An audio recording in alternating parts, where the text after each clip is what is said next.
Right, good afternoon everyone and welcome to this week's Link for Growth show for the 12th of August. Yes, I'm back presenting. This week it's Neal and I who are presenting. Hopefully Chris will be joining us a bit later, but Tania and Catherine are both away. So you've just got the three of us this week to tell you all the local news and sports news and what's happening in the Watford and surrounding areas this weekend and in the week ahead. As usual, it is an absolutely packed show, but you can always get in touch with us because we always monitor what's happening on the Twitter feed for the show, which is at L4GSWHearts, at L4GSWHearts. If you want to get in touch with us, either during the show or in the next week or so, or raise a subject, or you want us to come down and interview you, an interview with Chris is quite an experience, then please do come along and get in touch with us via the Twitter feed, and that's probably the easiest and best way of getting in touch with us, or come along to a meeting and meet us. In the meantime, because Tania's not here, I'm covering the main news items, as it were, for her. And the headlines are: Vicarage Road is going to be closed for yet another 5 days after the hole has appeared in the road. Shopkeepers complain about being kept in the dark in the South Oxhey in South Oxhey as the redevelopments begin later this month, and next month. And the Peace Hospice Care continue to provide outstanding care according to the Care Quality Commission. So that's really good news for Watford. Neal, big day tomorrow, isn't it? Huge first day of the season. And we've got the new manager, we're going to be talking about the new players, and I'll also be talking about local sports. So you've got Kings Langely, Radley in the cricket, and some news on Valerians. Okay, that sounds absolutely packed, because there's been quite a lot happening at Watford, hasn't there? Yes, lots of ins and outs, and obviously the pre-season games. So I'll be trying to do a very quick wrap up of where we are and giving a bit of a prediction about what I think is going to happen this season. Okay, great. Well, Chris is joining us later, hopefully. But he will be talking about some Michael Sobel Foundation and Peace Hospice events, which you can pre-register for, that are taking place in September. The big event continues in Watford, and they'll be having a whole load of details of that. And what's on this weekend at Waters Meeting at the Palace and around the rest of the area. And there are some big things happening, and a lot of films coming up, both indoor, to be viewed indoors or outdoors. So it could be a really good fun week ahead. This week on Link for Growth, the past week, that is, on the Monday, Neal, you hosted a coffee morning. Yes, I wasn't actually in store for a lot of it, but I was. Yeah, it was good attendance this week, which is good to see, and some new people. So that was very nice. Good. And on Wednesday, there was the usual second Wednesday of the month, Link for Drinks at the Fox and Hounds in Rickmansworth. I normally attend this event, but couldn't. And but that's usually a well-attended event, and I haven't heard otherwise. And from what I've seen elsewhere, it seems as if quite a few people turned out for it. And then yesterday, Catherine hosted a Link for Coffee at the Mercure Hotel, as usual, on the Thursday morning. Okay, so what's been happening in Watford and Rickmansworth and the rest of South West Herts over the past week or so? Well, as you may or may not know, a big hole appeared in Vicarage Road last Friday. This was due to a collapsed sewer under Vicarage Road, and Thames Water are currently busy trying to fix this sewer. But there have been some complaints by business owners that they haven't been given any details of when these things are going to be happening, because it's actually closed the whole of Watford Vicarage Road between Fire Lane Road and Harwoods Road. So after the hole opened up, originally the road was going to be closed just over the weekend, but a week later repairs have not been done on the main road, with several shop owners complaining that Aquafortis, which is the picture framer down there next to the petrol station, which is then next to the football ground, saying that since last Friday it's been very quiet and there's not been any traffic along the road. People don't fully understand how the one-way system works around there, and no one's told them how they could get there. And he says that the work could have been done quicker, especially considering that Vicarage Road is one of the busiest roads in Watford. So several other shop owners and business owners in the area make the same complaint. Nigel Bell, who's the West Watford Herts County Councillor, has called for urgent prioritisation for the road to be fixed, as it's also one of the main roads that lead into Watford General Hospital, which is also located further down Vicarage Road. And he says that residents are shocked that this work was not being done, being worked on overnight since Friday. Buses to hospital have been diverted, which is obviously affecting all the traffic around the area, as is indeed the fact that all the traffic flows have been changed. And Thames Water have been on site examining the site of the whole, and their contractors, Browns, are supposed to be taking over the site yesterday and plan to evacuate the road to identify excavate the road. You can't evacuate the road, can you? You excavate the road to identify the exact problem. The Watford Council have issued a notice saying that the road is now going to be closed until the 16th of August, but Hertfordshire County Council said the road is going to stay closed until the 19th of August. So it's either it's going to reopen a week today in the worst case, perhaps, which is the 19th, or the 16th, which is Tuesday. Either way, we hope it gets done quickly. Watford Bandstand. Watford Council have announced when the bandstand in the park is going to have its grand reopening. It's going to open, and this is going to take place on Sunday, the 4th of September 2016. 6 months of work has been completed by a team of experts who recreated the bandstand for the Queen. We created the bandstand for the Queen with funding from the Heritage Lottery and Big Lottery funds and support of Watford Borough Council to make this happen. Watford's historic bandstand will now be reopened on the spot in which it was originally built in Canterbury Park. The bandstand was originally opened in 1912, in September 1912, and at the time attracted crowds of more than 1,500 people. In the 1970s, you may remember, it was moved to the square outside the library. When Watford Council won funding to revamp Canterbury Park, they decided to return the bandstand to its original position as part of the plan. That money was also paid for the renovation of the Churchyard Cafe, which opens to the public on Saturday, the 20th of August. So that's tomorrow week, and the development of the pools area and the creation of the hub building are still currently underway, and they're expected to be completed by next spring. Dorothy Thornhill, the elected mayor of Watford, has said we're committed to protecting Watford's heritage, and the bandstand is an important part of Canterbury Park's history. She goes on to say that she's so pleased it's returned to its original site. The success of recent events like Jazz and Jive Swing on the 24th of July, also funded by the Heritage and Big Lottery funds, shows how valuable the live music venue in the park will be. So the events will start at 1:30 and carry on until 6. So put that day in your diary. That's Sunday the 4th of September. It should be a big day down in Watford, and it should be a lot of fun if you're into music.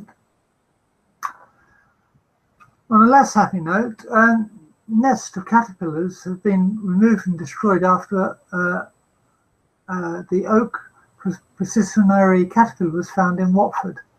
These are caterpillars from a oak moth caterpillars, which were found in the area. People are advised not to touch caterpillars and nests, and to keep animals away from the pests, and to report the sightings to the Forestry Commission. OMP, as these moths are abbreviated to, can affect trees, people and animals. It was first discovered in London in 2005. Apparently it's quite common across the rest of mainland Europe. Korean public health authorities in Hertfordshire have been preparing for the possibility of it spreading into the county. The caterpillars shed thousands of tiny hairs in the nests, and these can cause itchy skin rashes and eye irritations. In very rare cases, they can cause breathing difficulties in both people and animals. Caterpillars eat the oak leaves, leaving infested trees weakened and vulnerable to other threats. Steve Scott, the Forestry Commissioner for the East of England, encouraged local people to help tackle the pest by reporting sightings of nests of caterpillars and not to touch or approach them, saying, "We want to keep our woods, parks and gardens safe for everyone to enjoy, so we're removing the nests immediately and surveying oak trees and the surrounding areas to check that whether there are any more. The public can help by reporting on these nests and on the caterpillars so they could be properly removed. However," he says, "please don't try to remove the nests yourself. They need to be removed by people with the right training and equipment and disposed of properly." Jim McManus, Director of Public Health for Hertfordshire, says the key risk is to pets and humans is from the hares, the caterpillars. And he said that he strongly supports don't touch or approach nests of caterpillars advice from the Forestry Commission. People should also keep their pets and livestock away. He says they've also issued advice to local GPs and health professionals and to accident emergency departments to help them identify when patients have been affected by caterpillars and advise them on what treatment they should receive. This article actually appears on the Three Rivers District website, and we'll put a link up to this afterwards because you can see some examples of what these nests look like. They do look quite innocent type things, fur balls almost, but obviously don't touch and don't go near because you might find yourself with a nasty rash or worse. Shopkeepers have complained about being kept in the dark on the South Oxhey initiative. Disgruntled shop owners are reporting the Watford Observer as being frustrated with Three Rivers District Council for not providing updates about the South Oxhey initiative. Over the next 2 years, all shops and businesses on the estate will be demolished to make way for a new development. Details of upcoming demolitions work were published on Three Rivers District Council's website last week, but shop owners said this information was not passed on by the council. Diane also said they've not been given any advice on eviction dates, etc., so don't know when she will be out of business or if she had time to refurbish her shop or plan for the future. Shopkeepers have previously complained to the Watford Observer about the lack of communication. There are also several shop owners complaining about the fact that a new Lidl, which is a larger supermarket, is going to be built on the site together with some of the other shops. Three Rivers District Council, though, said that they have that they object to or oppose the notion that they haven't advised shopkeepers as to what's going to be happening in the area. They hold 6 weekly meetings with the shopkeepers representative group and have offered a one-to-one meeting with all shopkeepers in both November 2015 and July 2016. They have also received all of the formal correspondence about proposals part of the compulsory purchasing process. In regards to awareness, there's been numerous communications, including regular meetings, one-to-ones and exhibitions.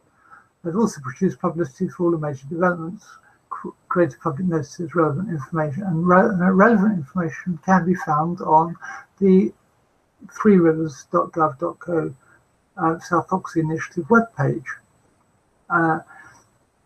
They're about to, they also say that the developer Countryside are about to publish more details on the timing of the phase, and there will be a new website launch in September.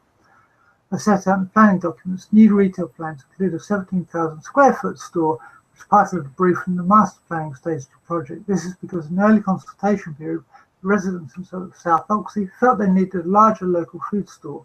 Plus, the council also hoped that it will attract people from out of the area coming to the store to do their shopping, as it will act as an extra draw for them. So obviously that's something that's going to go on and on and on. It's going to be an ongoing story in terms of there's always a lot of disruption when these events go on, and the council, Countryside and Home Group, the project developer, is holding a drop-in session at Watford Rural Council offices on Saturday the 10th of September. So obviously there is a lot happening. I think it's a case of people just need to be aware that there will be a lot of disruption, and hopefully things will get sorted out soon. HS2, there's an information event last night. The event took place last night. There will be another event taking place later on in the year because the council are aware that a lot of people are away. But you should keep an eye on Three Rivers District Council website on their news pages as to when that event will be, because we don't have any further information when that event will happen yet. But I know that the council are planning to launch another information session, or plan another information session for September for what is obviously a huge and emotive issue, especially since it goes through the middle of the or parts of Three Rivers District Council area. The Help Peace Hospice have received some good news. The Care Quality Commission has awarded the Peace Hospice Care an overall good rating with outstanding for the caring service. A surprising inspection took place in April by the independent regulatory body, highlights exceptional standard of care given by the hospice. The report states, quote, people and relatives were overwhelmingly positive about the care provided by the hospice staff. People's wishes for the final days were respected. Staff went beyond their duty of care to ensure people could have their last wishes fulfilled. People were at the heart of the service offered. During inspection, parents and family members were asked what they thought about the care provided by the hospice, and they were quoted as saying they give a complete package. They think that what support the family needs of, as well as the person, have been so helpful in talking to the person who's finding all this very difficult. Another person continued, they're extremely caring, nothing seems too much trouble. Jackie Tritton, Director of Patient Services and Quality, said, we're absolutely an amazing rating, especially in our anniversary year. Our aim is to deliver outstanding specialist care to the community, which we've been successfully doing for the last 25 years. Looking after our patients in a holistic manner is at the heart of what we do. For individuals, families and carers facing life-limiting illnesses, it is extremely important that they are treated with respect, kindness and dignity. We understand that and strive to support them as much as we can. So we're thrilled that the hard work of our staff has been recognised by the Quality Care.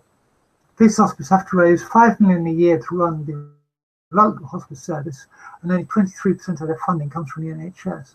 The rest of it is raised through various fundraising events such as Starlight Walk, which took place last month, and some of the events that we'll be talking about later in the year, and also donations received from the general public, and other fundraising events such as golf days and stuff like that. So that's really good news about the Peace Hospice. Neil, that's the end of the local news. Neil, can Watford have a good and as favourable report about their season coming up? So yeah, this season is going to be an interesting one. Last season we had the roller coaster of a brilliant first half of the year, riding high with finalising with a 3-0 win over Liverpool at Christmas time, and unfortunately the second half of the season, as we all know, went downhill. We ended up finishing 13th place, which at the beginning of the season everyone would have said was a major success. So let's remember that it was a fantastic season overall. To stay in the Premier League and finish 13th was fantastic. Now we got the dodgy second season. A lot of teams struggle in the second season. So as Luther Blissett says, maybe we shouldn't be aiming too high and just aiming to stay up this year and not worry so much about what we did last year. It's a difficult one because with the new manager coming in, expectations are going to be high on him. But there's been a lot of big signings coming into the Premiership. All the big teams have got big signings, and we're starting from scratch again. So it's a difficult season. Players and fans are optimistic, but who knows? I'll give you my prediction a little bit later. Okay, now, I mean, as you said, there has been quite a lot of changes. Probably the first one to start with would be the manager. I mean, a lot of people are predicting they're going to go down. We'll talk about that, as you say, a little bit later. But let's start with the new head coach, Walter Mazzari. He's got an outstanding reputation with only one blemish on it, for which, from what you read in the press, there are good reasons for. Is he the right man, do you think? Is it the fact that he's a mate and knows the posers and therefore he'll do after they got rid of Cliche? Or is it a case of actually Watford have got a really good manager here whose track record speaks for itself? I think we've been very lucky to get Walter Mazzari. I didn't know much about him beforehand, but when you do look back at his history, and he's done some incredible stuff. When he joined Regina, they started the season with an 11-point penalty, and they were a small club, and he managed to keep them in Serie A, and that was a massive achievement. He was rewarded with a contract at Napoli, and he took them into the Champions League, and they were regulars in the Champions League. He didn't have such a good time at Inter Milan, but the expectations were incredibly high on him. And in fact, in the first season there, he still did a good job. He's a perfectionist, which is very different from the way Flores used to run the game. Flores was a very passionate man and relied on the passion of the players and getting the players excited. Mazzari, by all accounts, is a perfectionist and leaves no stone unturned. I would say he's a very good signing for Watford. Yeah. I mean, there are reports that he was smoking in the QPR dressing room and stuff like that, which seems a strange thing to report on for a football manager, but he blamed stress. And he said he didn't do it anyway. So, well, he had to say he didn't do it because he'd be breaking the law, wouldn't he, in the papers. But he did say he does smoke to relieve his stress, because I think he's the opposite to Sanchez Flores in the fact that he's a very tense, wound-up person, and we might see him getting a bit annoyed on the sideline and not be so placid the whole time.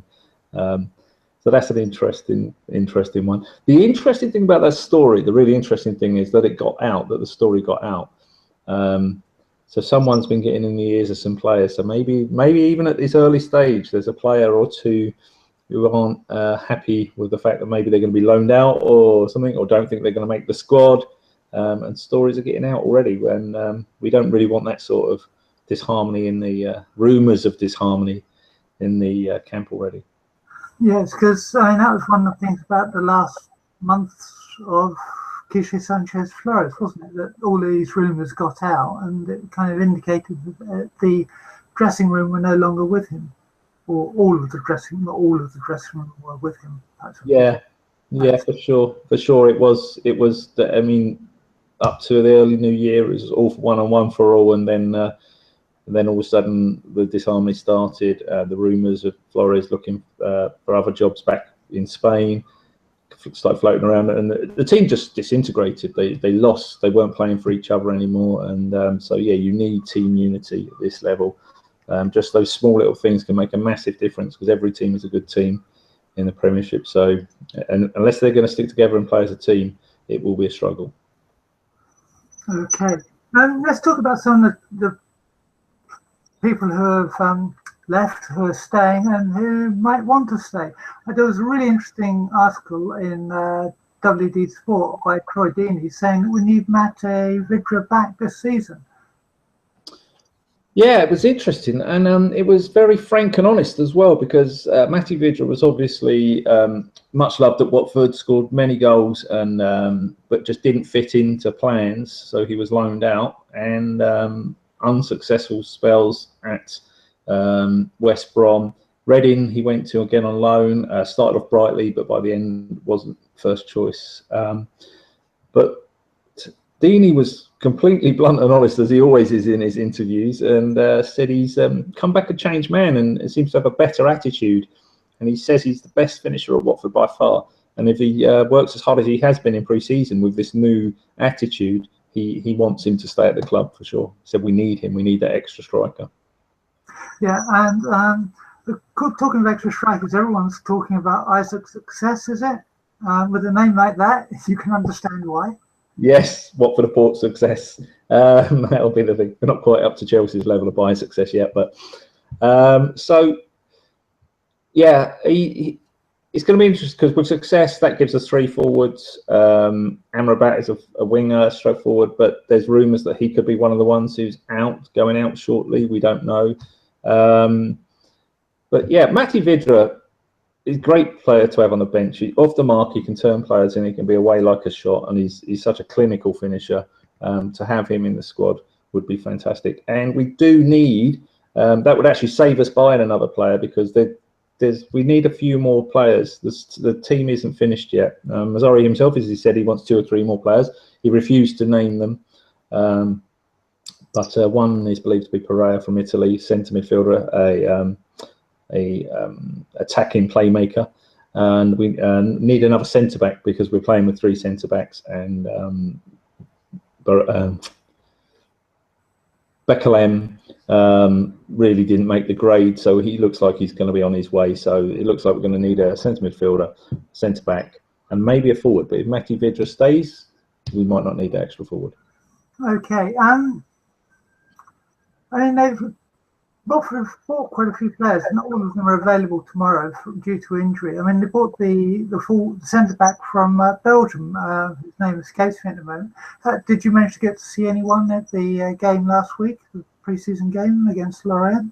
Unfortunately, I was working last weekend, and actually the ticket numbers were very reduced because they only opened the Elton John stand for the game.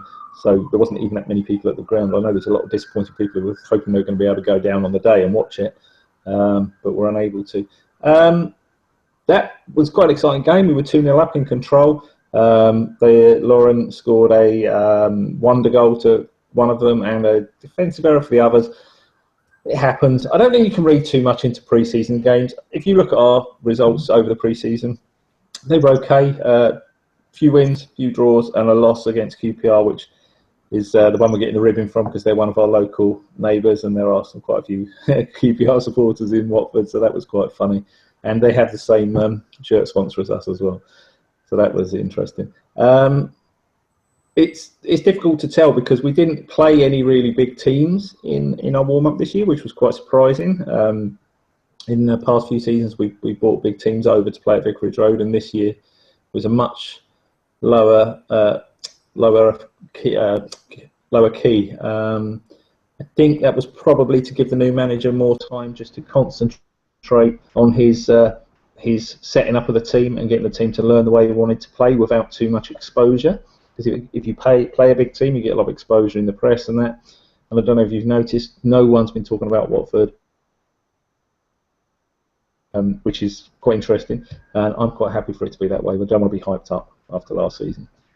Yeah, I mean, the thing is, who of the remaining foreign players do you think Watford will let go? Who you got let go of? I mean, they already let Belton go, the centre back, because he was obviously not going to get anywhere. A couple of players have gone, like Abdi have been sold, Pudil, and also or been let out on season-long loans, like Berghaus. Is it Berghaus? Yeah. Back to Feyenoord. So, who else do you think will they keep, or more importantly, who do you think they'll let go of? Well, we've got to get rid of 3. We've got to get rid of 3 because we either loan them out or sell them out, or they will be on our wage bill all season. And we did do that with Belclam last year. We did keep him on our wage bill and just played him in the under-21s all season. Because we will have too many foreigners in the squad. You're only allowed 17 foreigners who don't qualify because they were in the country at a certain age and stuff like that. So people in danger, and that could go up to 5. If we're going to make 2 more signings of 2 more foreigners, that's going to mean we're going to need to get rid of 5. Now the goalkeeper is definitely going to be one of them. The Austrian goalkeeper, Arkolis. Oh, Lithuanian, isn't he? Lithuanian, is that? Yeah, that's it. He's definitely going to be one of them. But now it's really up in the air. There's rumours Paredes at right back because although he started off the season brightly last year, he had a poor end of season, and we bought a new wing backs, so he's likely to be one. Then it's really difficult to tell because you've got a whole spread of players all in contention for being in the 25-man squad. So the talk of Amrabat, talk of Vidra, where the other 2 come from, really difficult to tell. The managers could just decide he doesn't think players fit his style of play, and they could be gone. And that's why Alman Abdi was allowed to leave, because the manager couldn't give him reassurances that he would ever be playing in his best position. So the club let him go. So it's going to come down to Walter Marazzi and who he thinks is going to commit to playing his style of football the best, I think. Okay. Igalo signed a new contract. Good or bad move? Good move for Igalo, I think. I meant Watford, sorry. I don't know. Let's see. He started the season brilliantly, and if he can play like he did, anything like he did at the beginning of last season for the first half of the season, he's definitely a player you want to have. He'll score a lot of goals. I always have a worry for it with him that he bails out in and out of games quite easily. That if he thinks the game isn't going his way, his shoulders drop and he looks up to the heavens and decides it's not his day. And he did that for a lot of the end of last season. But he's a young chap. Hopefully the coaches are sort of like training that sort of mentality out of him, seeing some psychologists or something. And if he puts the work rate in, definitely worth having. Also, don't forget you've got the benefit, if you give someone a 5-year contract who is scoring goals, it ups their value massively. So the club are probably looking at two things. They're probably looking, he's a young lad and we need to just work on him as a player, and also there's a lot of talk about people wanting to buy him, so therefore in the long term it makes him worth more money. Okay, now tomorrow they're playing Southampton. Yes. The last time Southampton away was, from all reports, the worst performance of the season, and it was perhaps the one that started to rot. What's going to happen tomorrow? Get the crystal ball out. So this is an interesting one because, yeah, that was awful. It really was the one that started the rot. We were really tired after the Christmas period. He tried to play the same squad of players without rotating any round, and they were just too tired, too lacklustre, and got absolutely taken apart at Southampton. Now, interestingly enough, it's not only been all changed at Watford, it's been all changed at Southampton last season. New manager, new players, some of their best players leaving. So it's hard to tell. But unlike us, they've had a very good pre-season tour, and they've looked really good. Now, again, can't really take that as an indication of how that's going to happen, what's going to happen in the Premier League. But I know their fans are quite excited about the way they've been playing. So I think they're going to come at us. They're going to test our new formation of where we try to sit tight and contain teams and hit them on the break. And in reality, where if you look at the next games coming up, how difficult they all are, with Chelsea, Arsenal, Man United and West Ham, 4 games on the trot, we need something out of this game, I would say, just to give some confidence going into it. And I think we'll get a 1-1 draw. Okay, that's good. Now the big question. Where are Watford going to come in the season? Last year you said you thought they'd finish about 15th. They finished 13th. That's despite everyone saying that they would go straight down and be bottom. This season people have been generous to saying Watford will still get relegated, but it'll be in 18th because they can see 2 teams at the worst, and that's 2 of the 3 promoted teams. Is that unfair? Is that fair? Is it realistic? Was last season a fluke? What's going to happen? Well, last season wasn't a fluke for sure. I mean, you only had to look at the quality of players we were signing and the manager. If you just actually looked at that and looked at some stats, you would know we were not going to go down, or at least not as easily as rock bottom as they were predicting. I'd say the same goes for this season. We've got a manager with a track record. We're bringing in really good quality players. The pundits, like you said, all have us going down. The bookies don't, funnily enough. The bookies have us finishing 4th bottom, so that's interesting. But what's going to be? It's going to be all dependent on the first couple of months at Watford this season, because they've got an incredibly tough start. If we can pick up some points from them and not sort of lose all of them, we're going to go on to finish just below mid-table, I would say. This guy, he comes with a big reputation. He's a perfectionist. He gets the best out of his players, and he gets his forwards scoring lots of goals. Even though it's on the attack, on the counter attack, he gets his forwards scoring lots of goals. I don't see why anything would change at Watford unless his style of play really doesn't work in the Premiership and we get completely caught out. I see us having a good season. Not as exciting as at the start of last season. Not looking like we could get into Europe, like when we got up into 8th and one time last season. So I think we'll be hovering sort of 2 or 3 places below mid-table most of the season, and I think we'll finish similar positions as we did last year, 12th or 13th. Okay, that's good. That is good. Watford Football Club launched a new website. Personally, I don't like it, but what are your thoughts? It's very loud and very garish. I'll give them that. But I think they needed to do a complete. It's basically gone down the lines that all the websites are doing now. There's lots of clickbait websites where you have bold headlines, click me sort of look. I'm not a fan of that look either myself, but it seems to be the way websites are going nowadays. The good thing is they've recognised the deficiencies in the old website. In the old website, you had to sign up and you had to pay a fee to watch the videos and watch the interviews and watch the highlights. And this one is you only have to register and there is no fee. So at least they've recognised that, and at least we're now going to be able to get more information actually directly from the club, where we was actually relying on local newspapers and blogs and Facebook to get the news, and hopefully this will give us more access to what's actually going on at the club and what people are thinking at the club. Okay. Kings Langely FC, which is of course the other club that we follow, much further down the Pyramid Football League period, and their season started last Saturday with a 1-1 draw.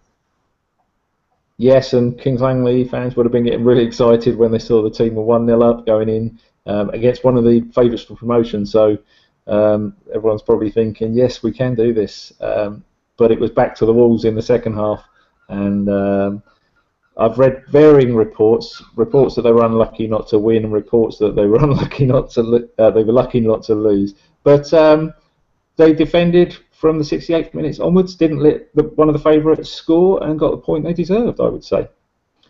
In the second game, unfortunately, they went 1-0 down, and despite a onslaught in the second half, they didn't take their chances, and the manager said they've got to learn quickly that you don't get as many chances at the higher levels. They've all got to up their game a little bit and not be too much in awe, because a lot of these players have come through like several leagues on the trot, so they're playing well above where they would have been even a few years ago, and playing against much better players. So they've got to get used to that very quickly. Got to get used to taking their chances. So they're 18th at the moment. They're kicking off tomorrow. They play 11th place Slough at home. Kick-off. Again, the first few months are just going to be testing where they are and what their abilities are against the rest of the league. But I wouldn't be too disheartened with a 1-1 draw against a favourite team and just a 1-0 defeat, in which the second half maybe you should have got a goal or two. I wouldn't be disappointed with that at all. Okay, well, let's hope they have as much success this season as they did last season. Talking of a team that has success, it is still, although we've been talking about football for the last 20 minutes or so, it is still what you might officially term the cricket season. Radlett Cricket Club, they're back to winning ways. Yep, so they had a couple of little blips in the league, but we were on to the 2020 last week, and 2 easy wins, really, tell the truth, and they've got through to the regional final, and they'll be playing a team from Nottingham. It's the first time a team from Hertfordshire has got through to the regional final with the 2020, and they're just one win away from a big day out in Derbyshire, where they'll be playing on television. So it's a big achievement so far, but one more game to go before they reach that big day. Okay, and when's that big game taking place? Do you know? I don't know, because tomorrow's game is a league game, isn't it? I didn't. It's a team from Nottingham they've got to play. West Indian team from Nottingham, so they're going to be full of fast bowlers. They're really going to stretch them. They probably nothing of that sort of pace in the local league, so it'll be interesting. But the Radlett batsmen, they've been on form. They've all been getting big runs, so they'll fancy their chances. Okay. Yep. Tomorrow they're playing Potters Bar at 11, starting at 11:30, away in a league game. They beat Potters Bar earlier in the season, didn't they? Yes. I can't remember that game, tell the truth. I've got to own up there. I don't remember that game. And they won most of their games, let's be fair. Yeah, they beat Potters Bar by 6 wickets when they played at home. So yeah, that was quite a fair win, isn't it? 6 wickets in a single innings match. Yeah, and this is what they do. They're very few of their games are close games. They tend to win them by a good margin. Yeah. and put us Borough 7th in the league. And finally, for their ends, they start their season tomorrow by playing a friendly. Yeah, their pre-season training has been kicked off, and they've got their game against Amersham and Chiltern, and it's tomorrow at home. Is it at home? Yeah, it's at home, and it's a 2 p.m. kickoff, and that's in preparation for the start of their league season, which is in September. Okay, that's great. Well, thank you very much for that, Neil. Okay. You got this prediction right for Watford last season, so I hope you're equally successful this season. And if I remember right, you were more often right than you were wrong on the predictions on a week-by-week basis as well. I was. I should have put some bets on last season, but I'm not really a betting man. But hopefully this season I can read it just as well. The thing I worry about more than anything else is the fans. Hopefully, if we have a bad trot, the negativity doesn't kick off, because Watford fans are notorious for being negative, shall I say, at some times when we shouldn't be. And let's hope if we have a tough start that doesn't kick in and we all just stay positive, because I wouldn't worry too much if we got through the first 5 games with only 2 points. That wouldn't be a worry at all in my mind. Okay, that's great. Well, thank you very much for that. Are you going tomorrow? No, it's away, and I'm far too long in the tooth to be travelling to away games these days. It's home games only for me. Part-timer. Yeah, absolutely. Anyway, okay, well, look, thank you very much for that, and we'll speak to you next week. Okay, I'll love you and leave you, and I'll see you next week. Okay, take care, Neil. Thank you very much. Take care. Bye. Chris, hi, welcome to the show. Oh. Hi. You sound as if you're swimming in a tank. Do I? I'm not sure what I can do about that. Let's have a look. Okay. Hang on.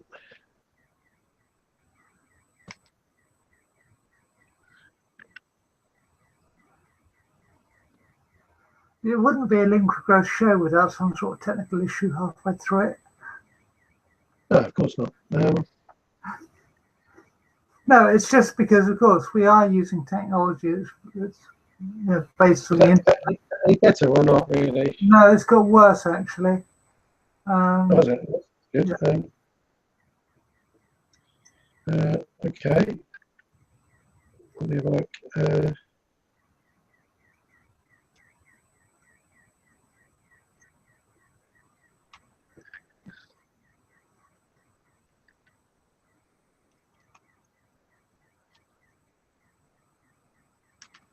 Let me just.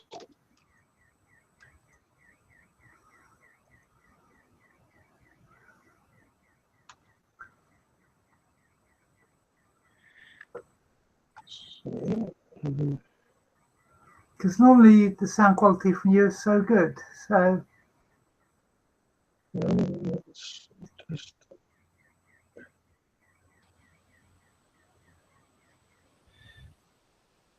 So is that any better? That's better. That's it. That's fabulous, Chris. Okay. So we'll try that then. Okay, that sounds really good. I'm glad that you can join us. Couple of things on the charity front, although it's quite quiet because, of course, a lot of people are away in August or doing other things, school holidays and stuff like that, charity-wise. But there are two things we want to raise people's awareness about, so they have time to register. The first being the Michael Sobel Hospice annual sponsored walk for 2016. Yes, that's the old. I know that Catherine's been featuring this. This is the either the 3 or 7 mile sponsored walk. It's 18th of September, 8 a.m. to 12 p.m. And in Northwood, £10 for adults and £25 for 2 adults and 2 children, and under 16s just the £5. So there's a form you can fill in. I don't know when that's got to be in by. Let me have a look. I don't think there's an early bird or date because there's nothing mentioned on No. the website. But the date of Anyway, there's a page you can fill in, and you if you're going to go and participate, it's a month away, isn't it? Or so. Get yourself on that link that we'll put up, and get down there and take part in it. Yep. And the Pushing for Peace, there's still time to register for that event. Yeah, that's not till later. That's Saturday the 24th of September, not October, September. That's the normal messy, get stuck in the mud stuff going on down there. Old clothes only, please. £35 per person, and it's over in Chiswell Green. I've never been to that, but I know there are people who but if you want to go along there and help the Peace Hospice, I know they've got quite a lot coming up towards Christmas, so if you want to take part in that, get down there and do that. And they've got a form to fill in as well. I'm not sure, but all their stuff's on their website anyway. Yes, yeah, that you can phone or email them, events at peacehospicecare.org.uk for a form and more further details. Yep. There is a sign up on the website, but it's which is Peace Hospice application form details. But it's not the easiest thing to find. It's in the navigation bar on the right hand side. Okay, well that's excuse me. That's it as far as the charity news is on, but there's a whole lot of stuff that's coming up. And Watersmeet have a film season kicking off tomorrow with Absolutely Fabulous. They do, yeah. Absolutely Fabulous. That's on Saturday, tomorrow, 11 a.m. to 11 a.m. showing and 2 p.m. And on Sunday, it's 2 p.m., 5 p.m. and 8 p.m. £5 for adults, £1 off for concessions. There's a £1 booking fee as well. So, yeah, certificate 15, 1 hour and 30 minutes. If you like, you're absolutely fabulous. Jennifer Saunders, Joanna Lumley, Jane Horrocks. Can't say I'm a fan myself, but yeah, I know they're very, very popular, and it's bound to be a bit of a hoot. So, yeah, that's down at Watersmeet, isn't it? Yeah, and also Watersmeet, if you're slightly younger, they're showing The Secret Life of Pets. Yeah, this is on Monday, isn't it? 15th of August. £3.50 for adults, £2.50 for children. It's called The Secret Life of Pets. Taking place in a Manhattan apartment building. I bet it's a bit like a Toy Story type thing, but with pets instead of toys. 1 hour 27 minutes is a certificate U, so everyone can go along. And 1 hour 27 minutes, and it's on. When's it on then? Doesn't actually say. No, it doesn't, does it? But yeah, but it's definitely on a Monday. So obviously, it's a case of just giving them a ring and seeing what time it actually starts.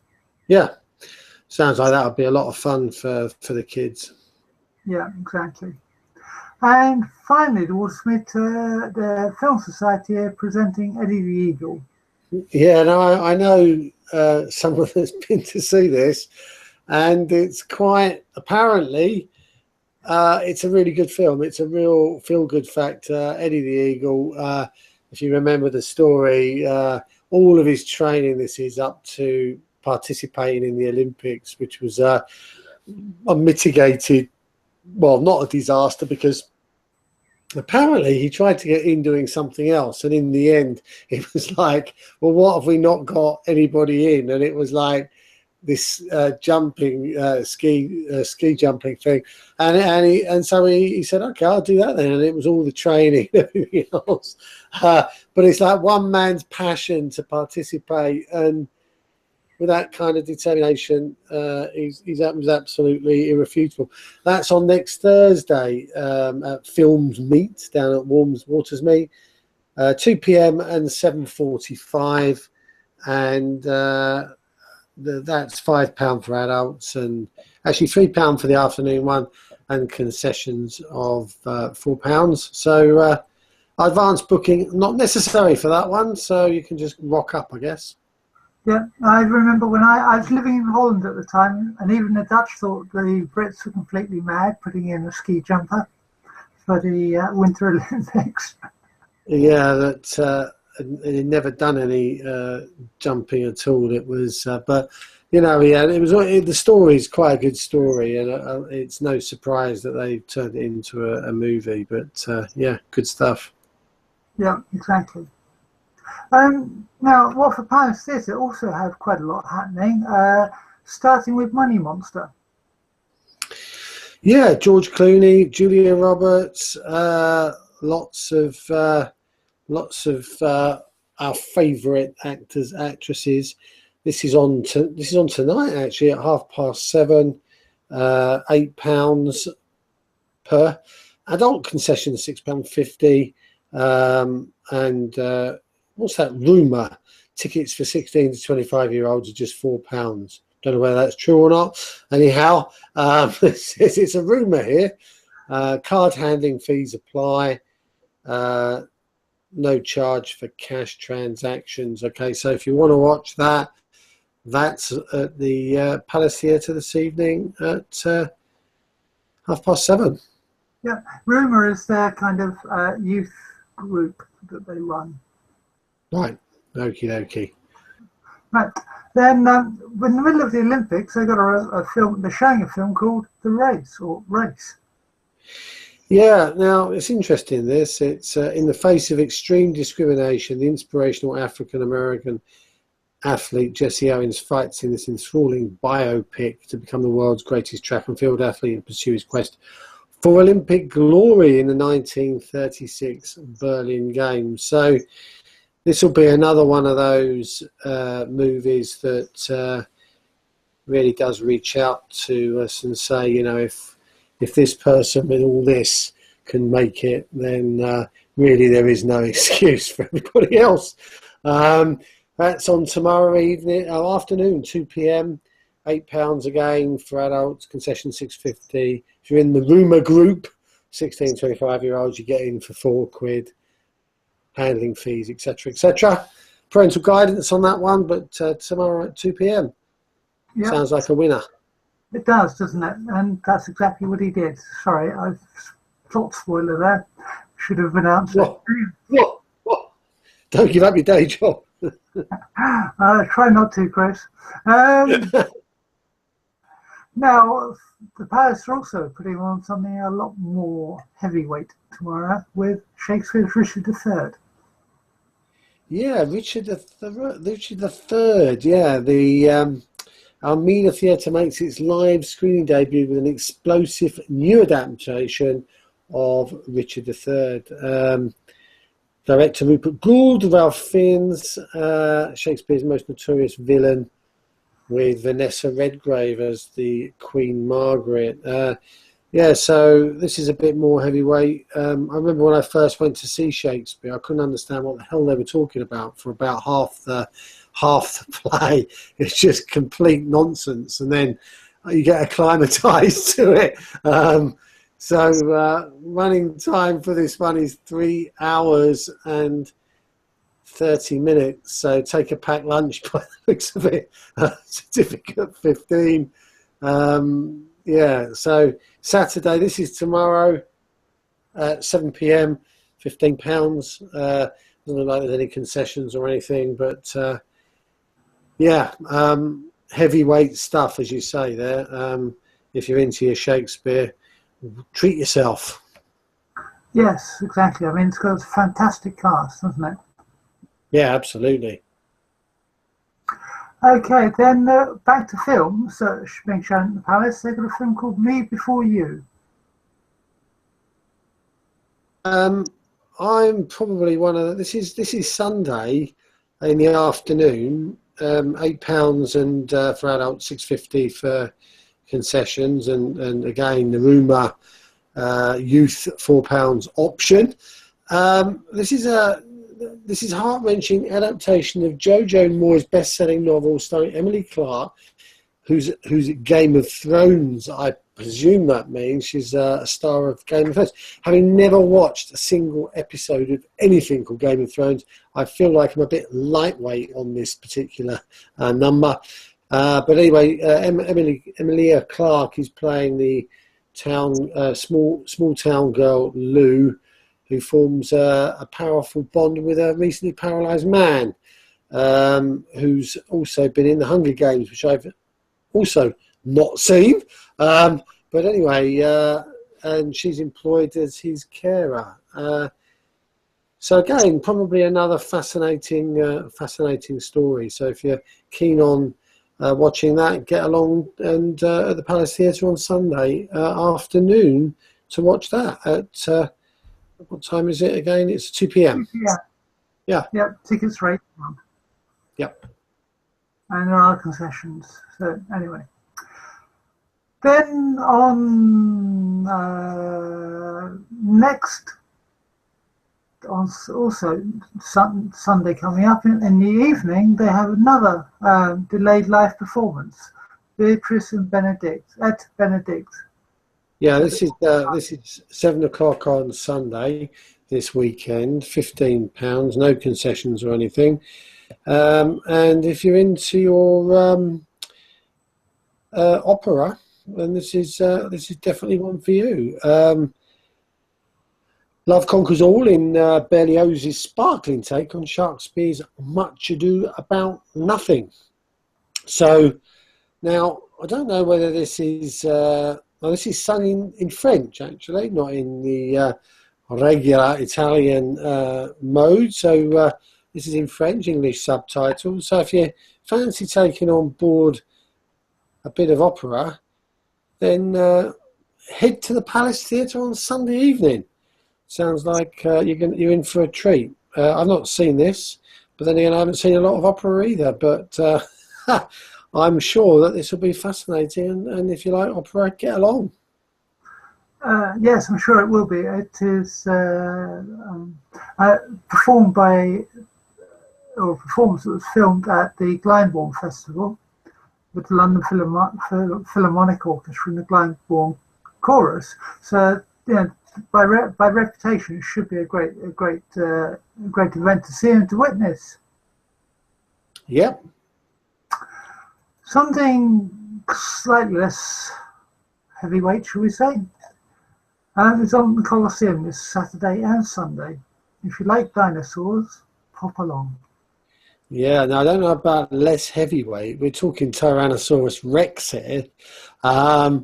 And backed by popular demand. So this obviously has been played before. Dinosaur Zoo, now introducing Tyrannosaurus Rex to the stage. So this is about bringing to life these amazing creatures and stuff from the for a life passed by, and it's a little bit of a trick in the tail here, so to speak. It says, watch out, not all of these ravenous reptiles are as tame as they seem. Right, so this is on Saturday and Sunday at the Colosseum. So if you want to frighten your kids or yourself, then go along. The show's 50 minutes, no interval, 10 minutes getting meeting and greeting and probably just introducing what's going to go on, etc., etc. So yeah, that's something to, if I was younger and available, I might go and see that myself. Yeah, it's suitable for all ages, 3+, it says here. So it's an entire family show. And there are 2 performances tomorrow, one at 12, one at 2:30, and then on Sunday, one at 11 o'clock and one at 2 o'clock. So do go along if you have a youngster who's interested in dinosaurs. I remember when I was at school, it seemed a fascinating subject. Yeah. Okay, then a couple of events that are coming up that we think you might like to know about at the Colosseum. The King is back on Friday the 2nd. Yeah, I misread that to start with. I thought it said the King is black, and I thought But it's not. It's about Elvis Presley, of course. The King is back on Friday, the 2nd of September at 8 p.m. And this is obviously a tribute act. Ben Portsmouth, who played at the Coliseum back in September 2015. I understand that this particular performer is awesome. I think Catherine went to see him, actually. I seem to remember in the dim and distant past her saying that she'd been to see this. And he's crowned as the worldwide ultimate Elvis tribute artist. So he comes with no mean accolade there. And if you want to go and see that 2nd of September, tickets for this type of thing do get taken up really, really quick. So if you are interested in that, get yourself on their website and go book it, I would. Yeah. An event slightly closer to home on Sunday the 4th of September. Yeah, so we've got another tribute act here. We've got Elton John and Joel Coombs. Coombs. Sorry? Coombs, yeah, part of the Sunday with the Stars season. So this is on Sunday the 4th of September. And allegedly he's incredibly captivating as well. You can have a meal there as well, and you can do the whole thing, and it's all very nice and London styly in Watford. So I know that Catherine and Nick go along to quite a lot of the things that happen at the Coliseum, because it kind of offers a London experience, but a lot less money and right on our doorstep. Exactly. Finally, Sean Locke is going to be appearing in Watford in September. Yeah, he is. Now, as I understand it, this is not a tribute act. This is himself. This is Sean being Sean on Thursday the 15th of September. I quite like this guy, but you've got to have you've got to be over 15, which I would suggest means that there's some fruitful language and some interesting comedy about different things. So he's a good act, this guy. So if you like your comedy, I don't know what the price of tickets is for this, but he's I can just check. Hang on, let's just see if I can buy here. £26.50. How much is it? £26.50. £26.50. There you go. So if you like your Sean Locke, go along and get yourself a ticket to see him. Probably be good fun, that, I would have thought. Yeah. As usual, the Horns have Andy Robb playing this evening. Yeah. Now he's playing some oldies. 9 p.m. till 1 a.m. and he plays every Friday, doesn't he? Is that his gig? That's alternate Fridays. Alternate Fridays, 60s, 70s, 80s, 90s, and more. Probably the noughties as well. Then I would have thought that's almost 17 years ago when it turned into the noughties. Can you believe that already? Where on earth has the time gone? Anyway, so if you're interested in that, he's on from 9 this evening. It's always when I walk past. Very, very lively in there. One of the hot to trot venues we have locally. So if you're interested in that kind of music, get yourself along tonight. Hot to trot? I haven't heard that expression in years. There you go. You heard it here first. Well, re-heard it first. Okay. I'm not sure if you're behind the times or ahead of them, Chris. But anyway. Ahead of the curve, Diane. Always ahead of the curve. Just remember that. Okay, Rock Remedy are playing tomorrow night. They are August the 13th, 9:30 p.m. until just before midnight. Rock band, five-piece rock band. One of the most popular bands that they have there.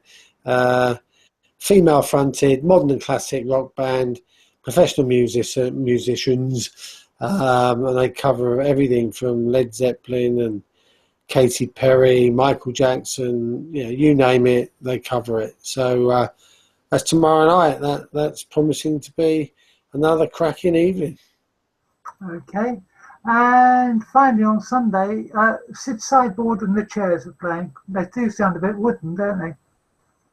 Sid Sideboard and the Chairs.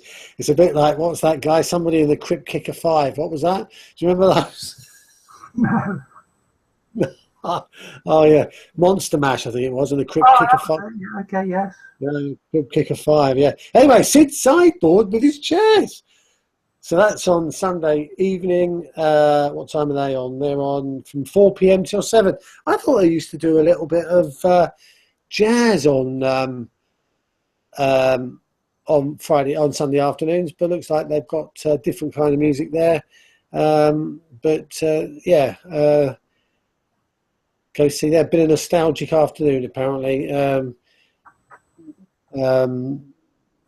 1970s, 1980s type heyday music. So if you're interested in doing that, then that's a nice way to spend a Sunday afternoon. Okay, that's great. Now, that finishes with the Horns and what's happening this weekend. But Watford big events. Of course, the big screen on the beach is carrying on this week. It lasts throughout all of August to the bank holiday Monday. Now this week, or this weekend, there's a whole variety of stuff happening. Yeah, they've got Sandcastle Club tomorrow, 10 a.m, with a Frozen sing-along, fancy dress encouraged. Yeah, that's tomorrow. And then 10 a.m. to 9 p.m. Top Golf are doing stuff down there as well, by the looks of it. Training by some professionals. So if you're interested in golf and you want to sort of get started or find out a bit more, Top Golf are doing there a whole scenario down there for, all day and good part of the evening as well. On Sunday, we're back in with the Sandcastles and the Frozen sing-along. On Sunday afternoon, 2 p.m, Mamma Mia is on film. That should be tomorrow. There's a mistake in the running order. But tomorrow there's Mamma Mia, Dirty Dancing and Top Gun. Well, I mean, there's a good set of shows, isn't there? Well, there's something for everyone there. There is, if you like your white-suited fighter pilots with egos the size of rhinoceroses. And you've got one there on Top Gun and Dirty Dancing. That's a cool movie, yeah. And Mamma Mia, brilliant. Sunday, like I say, you've got the Sandcastles. Then you've got 2 p.m, you've got Minions, which is those little weird creatures, isn't it? Yeah, the yellow things that wear kind of jeans and have big goggle eyes. Yeah, look. What was that? Dusty bins, aren't they? But with different. Looks more like a banana that's had a horrible fright. Star Wars is on. The Force Awakens at 5 p.m. Now that's one of the new series, isn't it? Yes, it is. Wow! And then at 8 p.m. Back to the Future. So Sunday's a good lineup as well. Yep, and of course during the rest of the week they've got a whole lot of stuff, haven't they? I mean, they've got next Friday afternoon at 2 o'clock. They've got Harry Potter and the Philosopher's Stone. They've got Finding Nemo on Thursday the 18th. Paddington at 2 p.m. on the August the 17th. Most of the evenings they have Olympics Games coverage or highlights, don't they? I haven't been down there this week. I've been incredibly busy. So the games have been going on for a week. So if you say so, I'm sure it's true. Okay. And of course, there's a whole lot of beach events, some of which Chris has already told you. The Sandcastle Club every day. Top Golf are back on Wednesday the 17th as well. So obviously there's lots and lots of things happening down at the big event. And earlier on we talked about Sean Locke and comedy, and tonight, Yellow Comedy, Watford's very own comedy troupe, are performing at the Kitchen. So perhaps we should call this Lemon Drizzle Comedy, Chris. Well, there you go. I suspect lemon drizzle will be on offer this evening. Whether I partake or not is another question. However, the most important thing is that Yellow Comedy are back on tonight, supported by Link for Growth, of course, and at the Kitchen, one of the great venues that we use for this Yellow Comedy. So that they're on tonight, and then actually on Sunday with Yellow Comedy back at the Pump House, and then the week after, rather sad actually, event is Attico, and that will be the last and final comedy show at Attico, unless there's a minor miracle, because the Attico coffee shop and gallery is actually leaving there, so that's a bit of a shame. And then towards the back end of August, we've got the first Yellow Comedy appearance at LJ's Coffee House down in Bushey, again supported by Link for Growth. But that's awesome. That's a new venue that we've helped to establish, and I'm really looking forward to seeing how that goes as well. So, and then there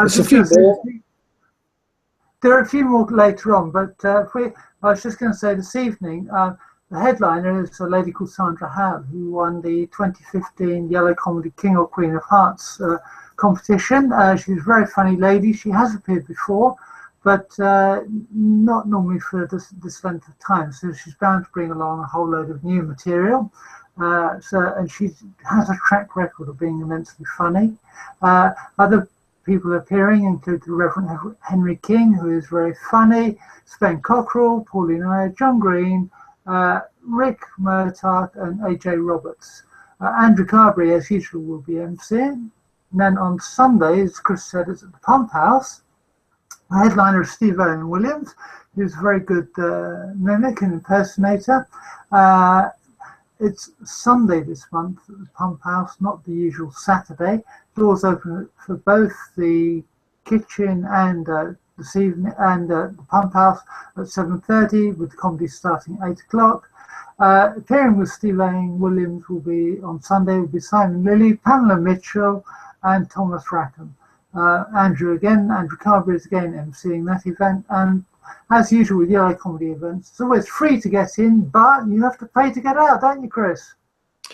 You do. Don't go along without any money, because you'll be staying there forever. Yeah. They need the money to buy microphones and stuff like that, because microphones get quite easily broken and stuff like that. But the comedy, you usually find 3 or 4 acts that you like, because there's from a broad range of comedians, and not all of the same type, are they, Chris? So usually, you always find acts who you find very funny each and every time you go. Yeah, I'm looking forward to seeing the Reverend, because I haven't seen him, I don't think. Oh, okay. Yeah, he's very, very good indeed. Okay, well, that's it for Yellow Comedy. That's it for this week, apart from to mention that we have next week on Link for Growth only 2 events, which I thought was a bit surprising. Well, have we? We've got 3 next week. We've got Monday. No, we haven't got anything on Monday, have we? We've got Croxley on Tuesday, and we've got the drinks on Thursday, haven't we? Yeah. And I don't know if you're going to be down in the Barracudas tomorrow at 10 o'clock, are you? I probably won't be down there tomorrow morning. I'll be down there earlier than that, because I've got to go to Transitioning Kings meeting at 10 o'clock in Kings Langely. Okay. So next week there's coffee at the Kitchen on Tuesday morning between 10 and 11:30. Again, it's a grand opportunity for Chris to eat and to have yet more lemon drizzle cake. I think it's the entire food substance that keeps him going the entire year long. Keeping them going down there, have you not noticed? He just lives on the stuff. Anyway, so... Oh, don't forget, on Monday evening we've got Link for Business in Rickmansworth. Right, okay, because that's not appearing on the events list at the moment. So Monday evening. No, it does appear, but it's on Link for Business, and I think it doesn't appear on the Southwest Herts thing at the moment. But I've got a new link for that, in which case it will appear on that list. But at 6:30, Fox and Hounds, which is next door to the Marks and Spencer supermarket in Rickmansworth High Street. Yeah, well, and that's the same venue we hold the Link for Drinks at Ricky on Wednesdays, second Wednesday of the month, which I told you later in the show. Then, so after Tuesday's 10 a.m. coffee morning at the kitchen, we then have on Thursday drinks at the Wetherspoons Pub Marine Underwater at 6 p.m. on Watford High Street. This again is usually a well-attended event. Hopefully, if the weather's good and everything, we'll all be out the back enjoying some drinks in the beer garden. But it's usually a very good event with lots of people attending, and it's usually a good place to meet and to do some informal networking and to get to know some people a bit better and see how you can help them and they can help you, and to each other's mutual benefit. Okay, well, thank you very much, Chris, for coming on the show. You're welcome. And doing the graveyard slot. Yeah, well, I was going to ask you to do a restaurant review, but I can't do any. But what I will do is I'll give a quick plug out to Aylesbury Fisheries, because I was down there last week getting some mackerel, which was absolutely amazing. Small, but perfectly formed, and went down a treat on the barbecue. They also said that you were down there a few weeks earlier, Diane, but tomorrow I'll be down at the market getting myself some salmon and tiger prawns, because I've got some Hungarian folks staying with me, and I'm going to treat them to a little bit of a salmon in teriyaki sauce. Yeah, Aylesbury Fisheries are the fishmonger, and who Chris and I followed up to Billingsgate early one morning, wasn't it, about a year ago, and you can see what we found and read Chris's views on it and see my photographs on it on the Link for Growth Southwest Arts blogspot. So anyway, on that note, it's time to say cheerio and thank you for watching. If you do want to get in touch with us to publicise an event or to tell us if you have any comments on the show, or normally if we have enough people around, Chris goes out and about on the road to interview people and to meet people and to do a live outside broadcast with them, then please get in touch with us via Twitter at L4GSWHearts. That's via Twitter at L4GSWHearts, and let us know what you think or how we can help you, and we'll be in touch in a day or two after that. Thank you once again for watching, and we hope you have a great weekend in what promises to be some fantastic weather. Bye-bye. Bye.